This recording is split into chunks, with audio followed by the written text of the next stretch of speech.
Welcome back. Thank you so much for tuning in. You are undoubtedly the most important part of this conversation, of this dynamic, and we want you to really focus on what we're talking about right now, especially if you are focused on your family. Now, with recent headlines, we've seen that violence against women remains a major, probably the biggest issue for our country right now, with the rate of sexual violence against women and children reportedly amongst the highest in the world, and that's what's being reported.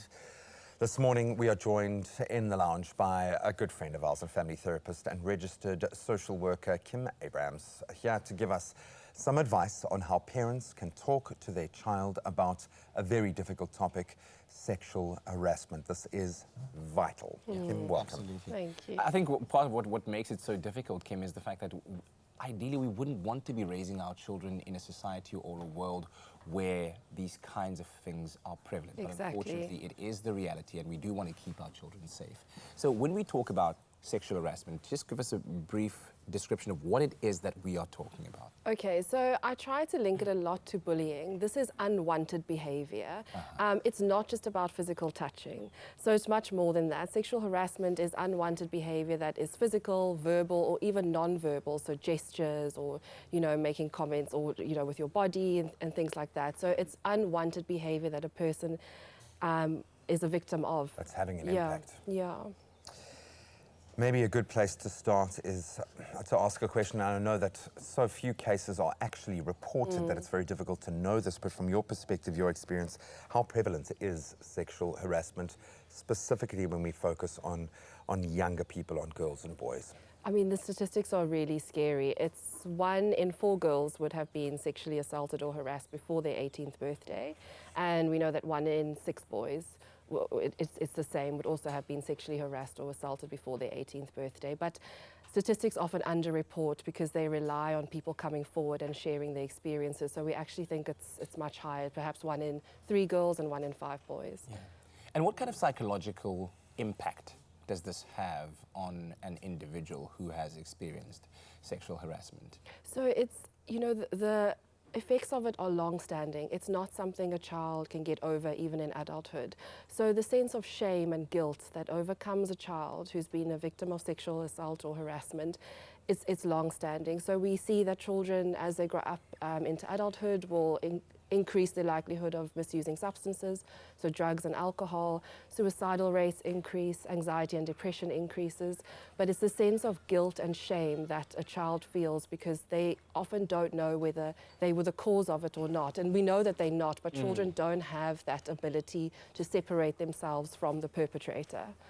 I mean, an adult doesn't have the emotional tools to be able to discern and to navigate a situation like that. So how can you expect a child to be able to? I think from a parent's perspective, my first thought is, how do we preemptively protect our child? What tools can we do? How do we even start that conversation to make them more aware without tarnishing their perception on the world, because they are children. They have childlike perceptions of the world, but we need to protect our children. We do, and I try to flip it on its head and say to parents, think of safety talks as empowering your child.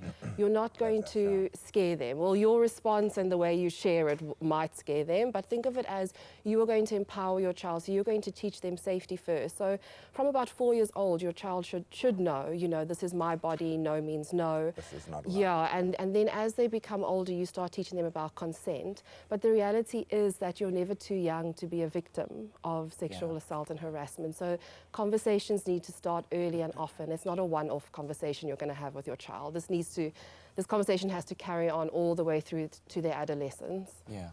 And like you say, it's a conversation that needs to happen as early as possible, because some of our youngest in our communities are exposed to most at risk and most at risk of experiencing these horrific atrocities against them. We're going to take a break from this in a moment, but do throw your questions to us, and of course to Kim as well, on our social media pages, especially on Expresso Morning Show SABC3 on Facebook.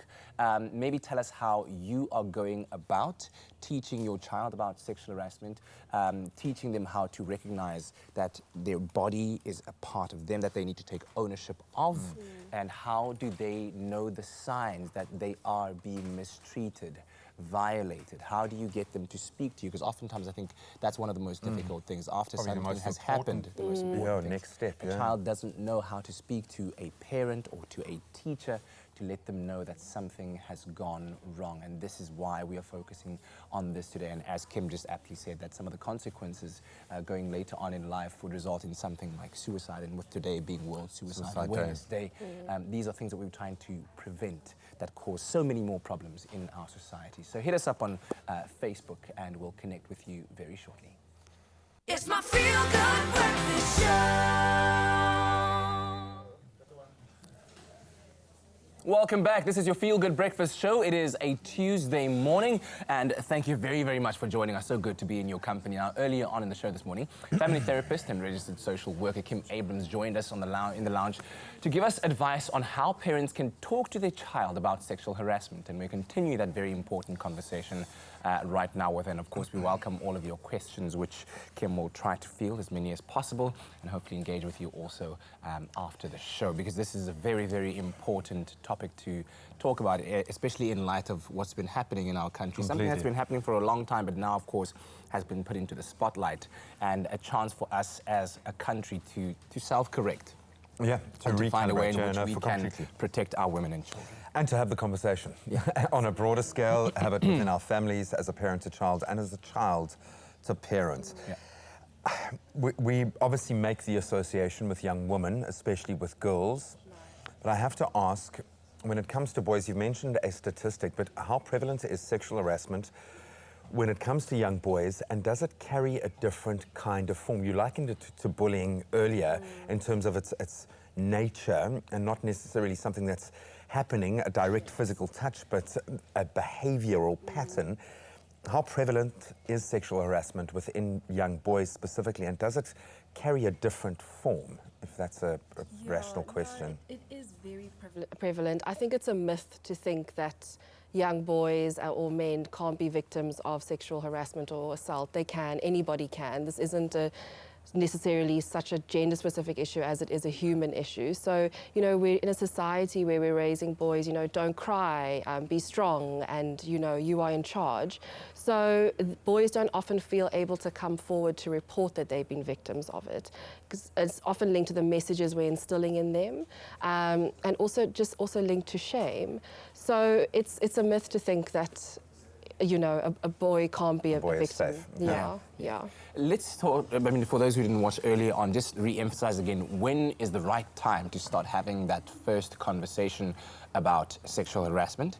And then also how to begin the foundation, laying down the foundation for what will eventually be that talk. Because obviously there are different times when a child just starts to develop the concept of understanding words, and then you use that time to teach them about their body. Let's go through that process as detailed as possible. Okay, so from about 2 years old, I would say, you know, you need to start, bath time is a great time to actually start teaching a child their body is their body, because it's actually quite a private event, but as a parent, you're in charge of it. Okay. So, you know, you can start teaching them to be independent, washing themselves, and letting them know, you know, your body is your body, nobody's allowed to touch it. The little messages you keep giving as they become older, they then start repeating it, and then they start to understand it. So we lay the foundation in quite a small way when they are very little. Then as they're getting to about 4 years old, again, you want to start teaching them about consent. So what happens if somebody touches you? What do you do? You know, and you're encouraging them to come forward to tell you about it. Because the worst thing we can do is have our children feel like they can't come to us if they've been victims, or worse yet, come to us if maybe they've harmed another child or another person. So that's why it's so important for parents to have these conversations. So from about their primary school years age, about 6 years old onwards, they're able to think more abstractly. So they will then know no means no, why it means no, and why it's wrong. And then that way we're empowering our children. And so by adolescence, the conversation changes again. You've already laid the foundation, but now you're talking about what a healthy relationship is, how to keep themselves safe. It's about empowering your child. It's not a conversation that has to be scary. Of course, it's going to be uncomfortable, but think about it. You are instilling in your child the values and the safety skills that they need. It's just the reality of the life we're living now. Yeah. Maybe a good place to start is with your partner, if you are in a relationship, Yeah. is to talk about it with each other first, to be able to Exactly. understand it, because these are very deep, dark, complex issues that we probably carry a lot of baggage around as adults. Maybe to wrap it up, because I'm thinking this is, you almost want it to be a daily conversation, not necessarily about this particular topic, but opening that line of communication so that your child feels comfortable talking to you about Right. anything.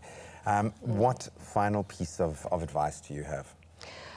You know, I would say that we need to empower our children to use their voice, and we need to understand that sexual harassment is not a female issue. This is a human issue and a human fight that we need to fight for each other. We need both genders involved. So we need parents to realize the reality of the life we're living in is that we have to have these conversations early.